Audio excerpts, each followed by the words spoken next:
morning mga sir. Ngayon nga pala mag-unbox nga pala tayo ng Insta360 X3. Bale, pinili ko siya sa Greenlist kahapon. Ngayon, i-review lang natin at kung ano yung mga laman netong box na to at yung selfie stick ito. Yan. Bale, kasama siya nung binili ko. Yung selfie stick na rin, hindi ko kasi alam kung ilang metro ba. Basta mahaba siya. Hindi lang siya stick, no, tripod din siya. Tripod. Nasubukan din natin kanina ilagay yung camera dito tapos iyan sa mahabang ano. Yan. Hindi lang siya selfie stick tripod. Kaso nga lang hindi siya magagamit sa moto vlogging kasi wala siya ditong pang screw. Pre-review lang natin. Ayan. Yung ating Insta360 X3. Ngayon bubuksan natin.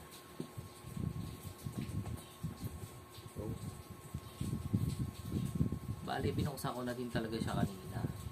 Pinasing lang namin kung ano yung ano niya, mga settings, tapos nagpa-demo ko dun sa taong nag-a-assist kanina. Kasi, kumbaga first time ko lang kasi gumamit na ito. Tignan natin. Yan. Ganyan din yan, halos hindi ko natin tinanggal yung plastic kanina, yung nagano tayo kanina. Tapos, bago ko to buksan o testingin, may mga binili ako katulad nito. Yan. Charger, tapos cable.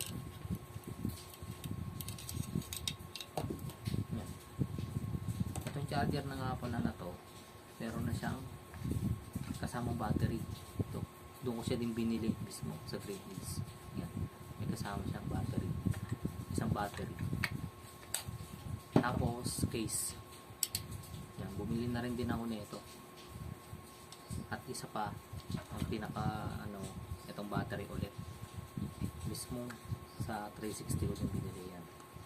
Maraming mahal pala nito. Nasa 2,000 mahigit pala to. Yan lang siya, battery. At isa pa, hindi mawawala yung ating sticky lens. Pero ang sabi sa review nito ng mga sticky lens, based doon sa mga nakikita kong video, sabi na lumalabo daw to sa katagalan, pero hindi ko din sure, no. Gusto ko din subukan. Kayo kung may review kayo sa mga gantong lens, i-comment below nyo naman kung totoo talaga.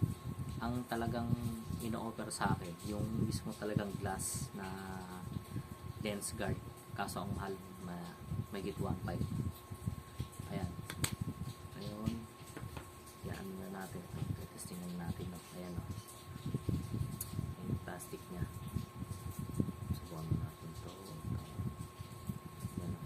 Ganun dito, tapos ito, yan, tapos ito, yun, nakuha. Ito pala, dito pala. Kanina gusto na sana tanggalin kanina nung nag-aano. Sabi ko, pakapitin ko po kasi i-unbox ko pa. Yan, titignan natin ito. Saan tanggal?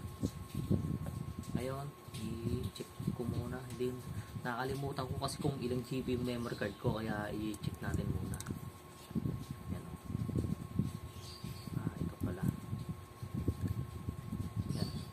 Bali, 258 pala siya. Binili ko na rin din to kanina. 258 pala siya. Ayun, o, 258. Hindi kita. Ayun, sige. Kasi ang libre niya lang talaga 64. Ngayon, nag-avail tayo ng mas mataas. Bala ko nga sana 1 terabyte, kaso out of stock sila sa kabilang shop pa. Bale, hindi ko na kasi nabit.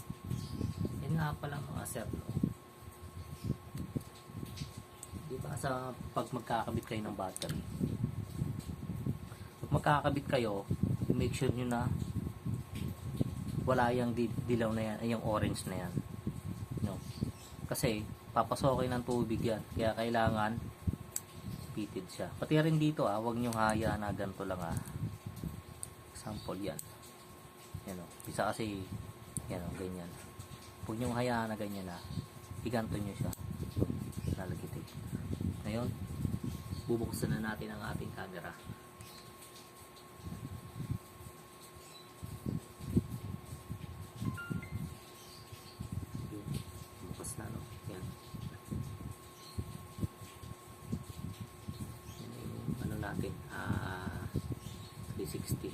totoo ngayon ko palang gagamitin to. Hindi ko pa talaga nagagamit sa sa yung pagbili ko. Ngayon gagamitin natin siya sa motovlogging natin. Kaya ako bumili ng ganito para mamount natin sa helmet o kaya sa motor, kaso masyadong mabibrate nga daw, kaya ito muna, susubukan ko muna to. Dati pala akong GoPro user, gagawa ko ng separate video para sa video na ito kung worth it pa ba siya ngayong 2025.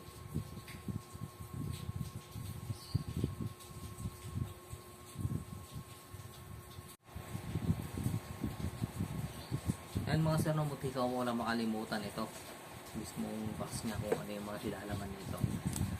Yung ano nito, yung tawag nito, yung USB cord andun pa sa motor ko, nakasaksak pa doon sa jacking niya.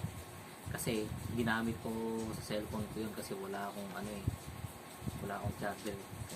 Kasi i-connect natin ko sa apps. Yan kung anong mga laman nila inside the box kumbaga. Pagdating na natin. Yung sarili siyang ito. Cloth yung pampunas mo sa ating camera. Pouch, mga manual na hindi naman natin binabasa. May sticker pa rin pala siya. Ayan, dito nagtatapos muna ang ating video. Ngayon, pag ito na setup ko na, gagawin ko siya sarili separate video. Tapos pag nalagay ko tong lens guard, kahit hindi ko nagagawa ng video yung pagkabit, alam ko naman na kaya-kaya niya ikabit yan. Gagawa ko ng review yung pagkabit na ito, yung goods ba. Tapos gagawa rin tayo separate video kung gaano kaunat yung baterya ng 360 bawat